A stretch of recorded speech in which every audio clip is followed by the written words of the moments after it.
para todas y todos. Como decía Doris,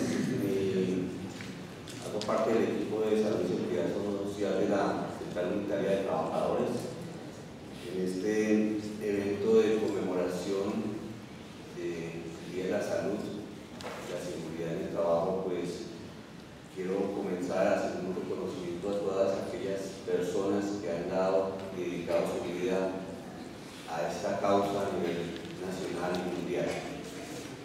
En especial al compañero Jorge Soto, que falleció hace unos meses, un profesor de Antioquia, y que fue un enamorado de estas causas y murió trabajando en esto para él. Pido un aplauso.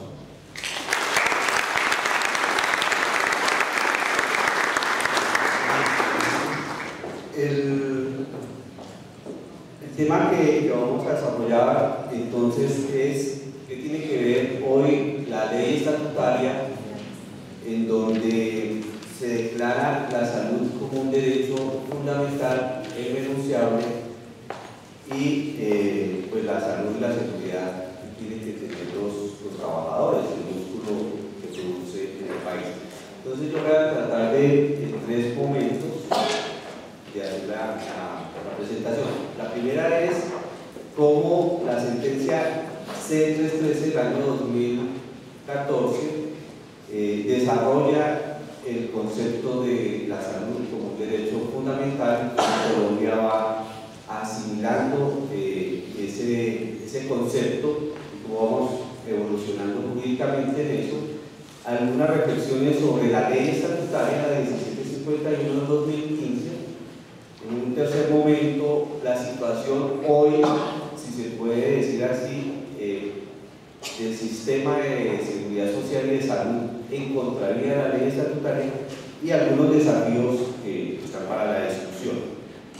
Entonces, la sentencia 313 del 2014 regula el derecho fundamental, es un derecho social fundamental a la salud. La salud está dentro de los derechos económicos, sociales y culturales. Entonces, hace parte de unos derechos que son prestacionales. Pero la sentencia lo que hace, la Corte Constitucional, es elevarlo un derecho social a un rango de derecho fundamental. Entonces, digamos, ahí podríamos decir que a partir de esta sentencia podríamos pensar en un nuevo modelo de atención y de salud, que es este rango que es una ley estatutaria. Vamos a ver más adelante cuáles son las características que le da la Corte Constitucional. Y otra característica que presenta la sentencia es que ya se acaban los costos sobre los planes únicos, los planes obligatorios de salud, y entonces se parte de la tesis o de la premisa que todo está menos las exclusiones, es decir, que todos los colombianos y colombianas tenemos derecho a un goce efectivo de la salud, menos las 6 exclusiones que aparecen en la ley. Resalta y rescata toda la autonomía profesional que hace 22 años viene siendo acaparada por los administradores del sistema. El médico se había quedado sin esa garantía de la autonomía, y en general todo el equipo de salud, porque no solamente el médico es el que resuelve la situación de salud, sino todo un equipo. Sin embargo, vamos a mirar más adelante cómo entonces se crea una figura para otra vez construir el funcionamiento del médico. Y otro elemento que se resaltaría en esta sentencia es que el país tiene que entrar en una dinámica de una política sobre los medicamentos y sobre la empresa de la farmacia. ¿Qué hace la sentencia? La sentencia 313 retoma toda la jurisprudencia internacional que hay sobre los derechos económicos, sociales y culturales, y parte del Pacto Internacional de Derechos Económicos del año 1966, en donde se reconocen los derechos que tienen todas las personas de un disfrute del más alto nivel en salud física y mental. Eso se decía hace 50 años en el Pacto Internacional. Lo mismo entonces en el Pacto de San José y el Protocolo de San Salvador.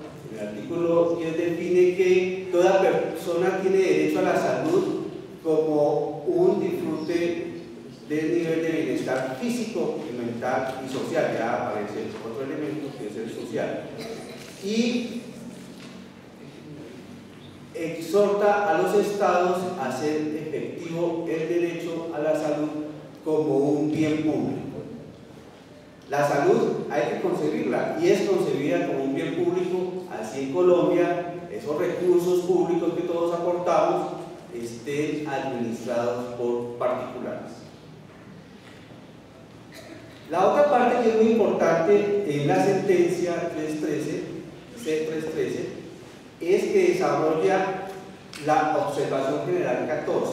La observación general 14 del año 2000, entonces desarrolla el título 12, el artículo 12 del Pacto Internacional de los Derechos Económicos, Sociales y Culturales. Entonces, ¿qué hace la observación? La observación dice que la salud es un derecho del disfrute del más alto nivel de la prestación de salud.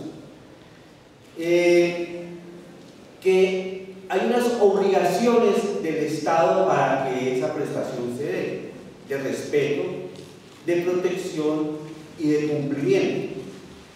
Entonces, también la observación desarrolla, digamos, como estos principios: la participación de la población en la política que tiene que haber en salud.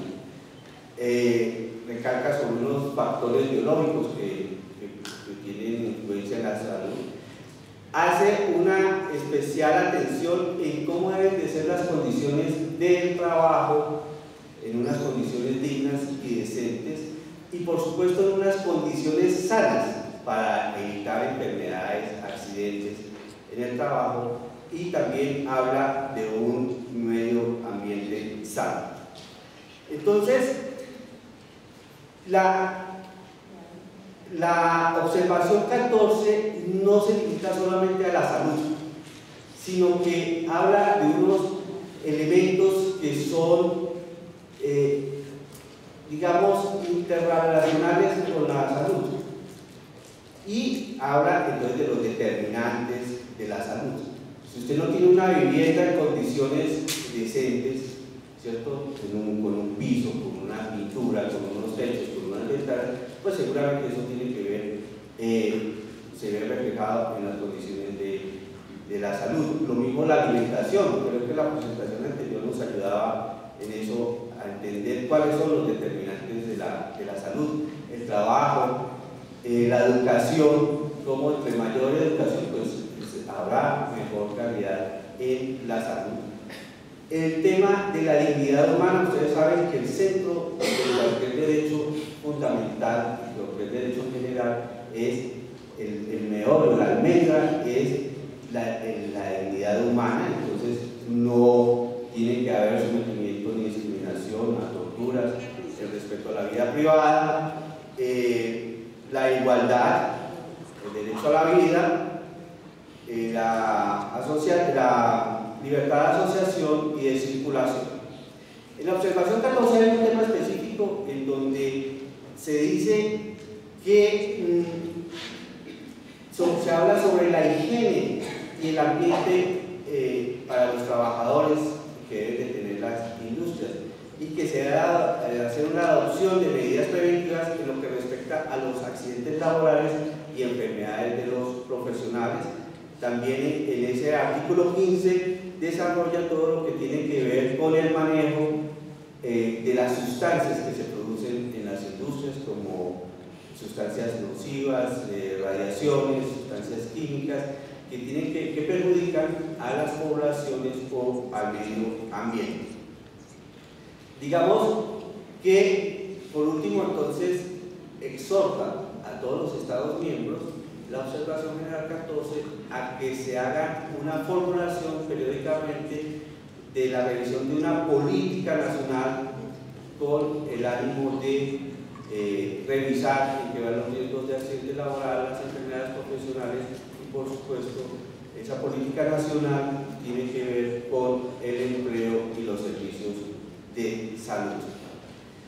Entonces, digamos, la observación 14 es muy rica y por eso la Corte Constitucional la desarrolla en casi toda su sentencia. Hay unas obligaciones que están recomendadas en la sentencia, que es el Estado debe garantizar ese derecho fundamental a la salud, tiene unas obligaciones, hay un respeto, tiene que cumplir por medio de unos actos legislativos, administrativos, tiene que haber un dinero suficiente para el goce y el disfrute de ese derecho fundamental, y una política de participación que garantice la adopción de decisiones en la planificación de la política. Digamos, esos tres elementos del pacto y de la orden 14 son los elementos jurídicos internacionales que incorpora la Corte Constitucional al derecho fundamental de la salud. Entonces, el concepto de derechos fundamentales, decía, tiene que ver con el tema de la dignidad humana, y la sentencia que desarrolla todo el tema de la dignidad humana es la sentencia T811, donde habla de tres elementos: vivir como quiera, vivir bien y vivir sin humillaciones. Digamos, entonces, ese es el desarrollo jurídico de la sentencia 313. A partir de la conferencia de Alma Ata, en el año 78, entonces ese concepto de prestación de la salud que tiene la obligación de los estados se pasa a un concepto de que es la salud un derecho humano fundamental. Y en Colombia, la sentencia T760 es la que eleva la salud a un rango constitucional de fundamental. Y la sentencia 760 es como la sentencia que recoge todas las quejas, dolencias, aspiraciones del pueblo colombiano, y entonces es la primera sentencia que se unifica en todas estas tutelas, y ya en Colombia entonces tenemos un primer reconocimiento constitucional del derecho fundamental. Tradicionalmente, ¿cuál es la historia del derecho en Colombia? La salud se miraba como una prestación, después se miró la salud como un derecho, pero que estaba conexo a la vida. Entonces, si su vida está en peligro, es porque tiene un problema de salud, entonces la salud estaba conexa a la vida. Después aparecen unos sujetos de protección especial, como son los niños, las mujeres gestantes y los adultos mayores, y en la sentencia C313 incorpora dos personajes o dos actores o dos sujetos más, que son los hombres y mujeres víctimas de la violencia y los hombres y mujeres víctimas del conflicto armado. Y por último, entonces, en el progreso que hace la Corte Constitucional, se habla de que la salud es un derecho fundamental, autónomo e irrenunciable de todos los colombianos. Entonces, ya resumiendo, la salud es un derecho fundamental, no tiene conexidad con la vida, es para todos los seres humanos, es un concepto de universalidad, ya no es por sectores, y la sentencia 313 defiende, favorece la tutela como el mecanismo para defender ese derecho fundamental, la tutela para exigir que se cumpla ese derecho fundamental. ¿Y por qué la tutela queda como el mecanismo de exigibilidad? Porque en los proyectos que venían presentando el gobierno y diferentes digamos, actos jurídicos, quieren reducir a la tutela, quieren sacar a la tutela como un instrumento de exigibilidad, y lo que hace la sentencia 313 es decir, a pesar de que la salud es un derecho fundamental, va a tener un mecanismo para que se defienda y se exija ese mecanismo, que es la tutela. Entonces la tutela queda como el elemento para defender el derecho fundamental.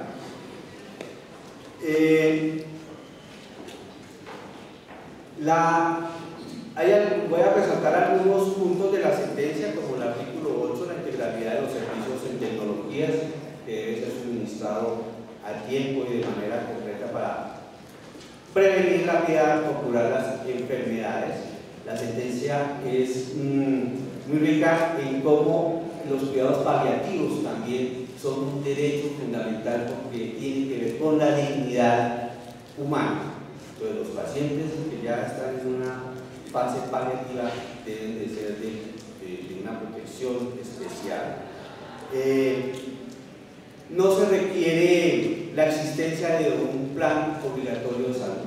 Entonces, las exclusiones, los que no están en las exclusiones, todos tenemos ese derecho, ese disfrute, esa exigencia de derecho a la salud. Y eso acaba entonces, esa zona gris de que si usted está en el POS, que si eso no está en el POS, que eso es, hay que pagarlo, que hay que tutelar, que hay que exigir el derecho. Entonces, ese, digamos, es un avance que presenta la sentencia y le colocamos los límites que son las exclusiones. Hay unos principios fundamentales en la sentencia y en la misma ley estatutaria. Esos principios lo que tratan es de que lo que no puede hacer el juez, ¿cierto?, pues se acoge a esos principios que van a corregir o a llenar esas lagunas que puede haber en algún momento por la interpretación de la misma ley. Se habla de la universalidad, de la integralidad y de la no discriminación. Se supera ese esquema que tenemos en Colombia de que la salud es solamente para lo curativo, y entonces se comienza a hablar de que no solamente tenemos que tener un modelo curativo, sino un modelo mucho más agresivo, mucho más integral, mucho más incluyente, y entonces habla de la prevención y la promoción y de unos determinantes de la salud que ya los hemos visto. Todo entonces es un gran avance que tenemos a partir de que la salud es un derecho fundamental. ¿Qué hace entonces la sentencia? La sentencia es la explicación de ese derecho fundamental, ¿cierto?, para después expedir la ley estatutaria en salud. Y estas son las características de una ley estatutaria, que goza de un blindaje especial, es decir, que hay una cosa juzgada por la Corte Constitucional, entonces es difícil demandar una ley estatutaria. Eso no significa que la ley estatutaria se agota, sino que es como una primera apuesta que hay para el país para lograr el goce efectivo del derecho a la salud. Queda en un nivel jerárquico bastante importante, y eso es una bondad de la ley estatutaria. Ya tenemos una ley que nos dice que la salud es un derecho fundamental, y entonces pasamos de lo que podríamos decir hace algunos años, luchamos y peleamos por el derecho a la salud. Hoy ya la Corte nos entrega un instrumento que está sujeto a críticas, por supuesto, pero que nos entrega ya un instrumento, ya podemos pelear con una ley estatutaria, ese derecho fundamental. Y por eso, entonces, todo el mundo estamos en este cuento de cómo exigimos ese derecho. Por eso, todo en la academia, los sindicatos, las asociaciones de usuarios, de pacientes, toda la industria de los fármacos, todo el mundo estamos en esa discusión. Y entonces, pues, ahí vamos. ¿Qué pretende la ley estatutaria? La ley estatutaria parte de unos problemas que es el inoportuno, que hay una inoportunidad en el sistema de salud. que la falta de calidad, que es ineficiente, que es ineficaz, que solamente es curativo, que no hay prevención ni promoción, que hay liquidez, hay bastante dinero. Nosotros gastamos casi el 7% del Producto Interno Bruto en salud, 6.7, que son 40 millones de pesos, y no hay plata. Y hay unas dudas sobre esa sostenibilidad financiera. Y entonces la ley estatutaria dice hay que hacer una reforma estructural, en donde hay que colocarle un límite al lucro, a ese enriquecimiento con el dolor, el sufrimiento del pueblo colombiano que hacen unos pocos, para que entonces se priorice el derecho humano fundamental y desaparezca la rentabilidad y la concepción de que la salud es una mercancía y entonces tiene que pasar como cualquier mercancía a hacer un negocio y a sacar una utilidad. Entonces esa es la filosofía o el espíritu de la ley estatutaria, de que haya un derecho fundamental y no un negocio de la salud. Hay algunas proposiciones que no está sujeto el derecho a la sostenibilidad financiera, y eso lo tenemos que debatir. ¿Cuánta plata se necesita en el sistema? ¿Cuáles son los mecanismos de control de ese dinero? ¿Cómo vamos a participar en las auditorías de esos recursos que entran al sistema? Se mantiene la tutela y se acaba el plan obligatorio de salud. Bueno, hay un elemento en la ley estatutaria que tiene que ver con las urgencias. Las urgencias, la ley estatutaria se da cuenta que nos define el portero o en el día si es una urgencia o no. Hoy es una exigibilidad que hace la ley estatutaria que todos los colombianos y colombianas, inclusive extranjeros, deben de ser atendidos integralmente por el servicio de urgencias, precisamente, y no inicialmente. Y ahí es donde rompe y pretende que se acabe el paseo de la muerte. Porque ¿qué se hacía inicialmente? Se llegaba al paciente, le daban una atención inicial en urgencias y comenzaba a rodar por todos los hospitales hasta que fallecía. Ya a ellos les dio pena a las EPS hacer ese paseo de la muerte, y entonces comenzaba a ver, tenían al paciente, le hacían la atención inicial, lo metían en una camillita por allá en un cuartito solito y comenzaban a llamar a todo el mundo. Entonces el paseo de la muerte era ya por teléfono, ¿cierto? Entonces, después de 10 horas de murió el paciente, qué pena porque nadie autorizó. Hoy no necesitamos autorización para entrar a urgencias, no necesitamos para ver si está en el post o en el régimen contributivo subsidiado, no, solamente entrar y ser atendidos integralmente. Habla también de lo que de cómo la cualificación de los profesionales es importante, ¿cierto? De recuperar la autonomía profesional. Y hoy el sector está totalmente tercerizado. La ley estatutaria dice estos trabajadores de la salud, todos deben estar en unas condiciones dignas y decentes. Ahora vamos a entrar como a las dos últimas partes. ¿Cuál es la realidad hoy que tenemos en el país?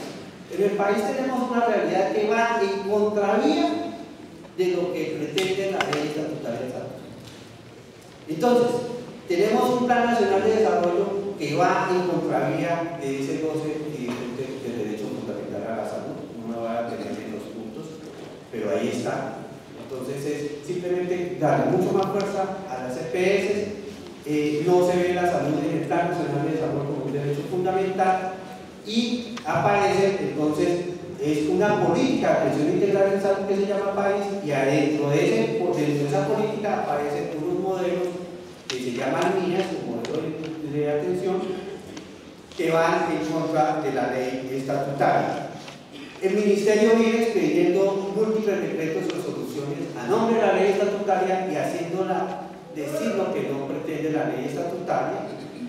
Aparece también mi prescripción o el MIPRES, en donde el médico entonces es el generador del gasto. Se tiene que meter a MIPRES, que es un programa para autorizar medicamentos o tratamientos que antes los tenía que hacer el comité técnico científico, y si queda mal eso o esa prescripción no está lo suficientemente sustentada, entonces el médico tiene que pagar de su propio patrimonio. El gobierno, después de 2 años de la ley estatutaria, no ha reglamentado las exclusiones, se sigue con el cierre de camas, especialmente las pediátricas, y en Bogotá el acuerdo 614 que acaba el día en los 22 hospitales públicos. Se habla de la alianza público-privada para la construcción, administración y prestación de los servicios en salud, la presencia de multinacionales como propietarios de EPS y IPS.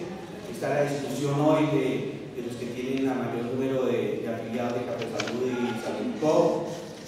Hay un desacato sistemático de la tutela y hay un complejo médico-industrial. ¿Qué nos queda a nosotros? Entonces, nos queda como varias cosas. Defender el derecho a la salud como ciudadanos de derechos que somos y que nos expresamos por medio de los sindicatos, de las agremiaciones, de las asociaciones, de los movimientos sociales. Bueno, los trabajadores, continuar luchando por un trabajo decente y digno en el sector. Proponer un cambio estructural del modelo de salud. Y por último, creo que la salud, mirada como un derecho fundamental, es un aporte importante para todos estos procesos de paz que estamos viviendo. Muchas gracias.